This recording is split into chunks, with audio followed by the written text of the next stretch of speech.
tonight. An urgent search for answers is now underway. And ABC's David Curley, who covers aviation for us, on the speed of the descent and what it might reveal, and just when that radar signal disappeared. The mystery, the question tonight, what happened just after this Airbus A320 reached cruising altitude?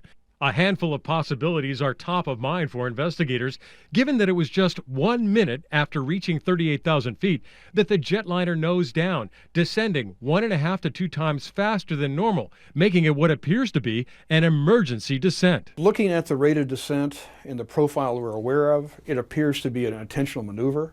Why? We don't know. One possibility, a quick depressurization, lack of oxygen, meaning the pilots could have become incapacitated. Smoke in the cockpit, making it difficult to see or operate, and the crew could have been overcome by the smoke. A third possibility, was there a problem the pilots were trying to deal with and followed emergency procedures to lose altitude and work the issue, but there was no radio call? Normally what you do is you fly the airplane first, and possibly they're dealing with heavy smoke, fire in the airplane.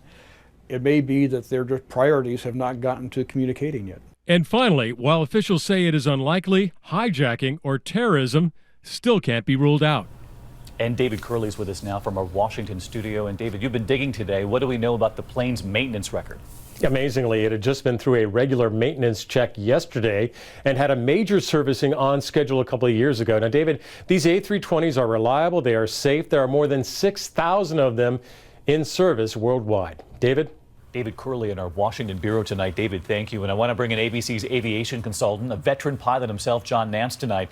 And John, I want to take everyone at home back to those pictures, those aerials that show the plane simply obliterated, nothing but tiny pieces there remaining. And when you hear about that descent, John, David Curley reporting 1.5 times faster than a typical descent. What does it tell you?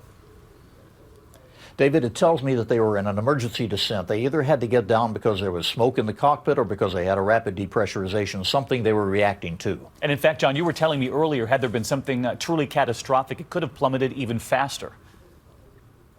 This is true. You can take an airplane like this up to a faster speed, a descent speed, and get it up to what we call barber pole. That would be almost 7,000, 8,000 feet per minute. And what do you make of the fact tonight that there was no distress call? We didn't hear anything from the pilots. This is one of the big puzzles, because normally when you start an emergency descent and you turn off course a little bit, as they did, you're going into oncoming traffic, and step number one after you get it established in the descent is to call air traffic control. Why they didn't do it, we don't know. Could they not have? Was there no electrical power? Whatever. And you heard David report there that this particular plane was checked out just yesterday, but there are about 1 billion passengers who ride Airbus A320s every year, and everyone's going to want to know tonight, how safe are they? These are very safe airplanes. They're right up there with the Boeing 737. They're workhorses, and they're very resilient when used the way they're designed to be used. All right, John Nance, David Curley, Tamaran, our thanks to the entire team tonight.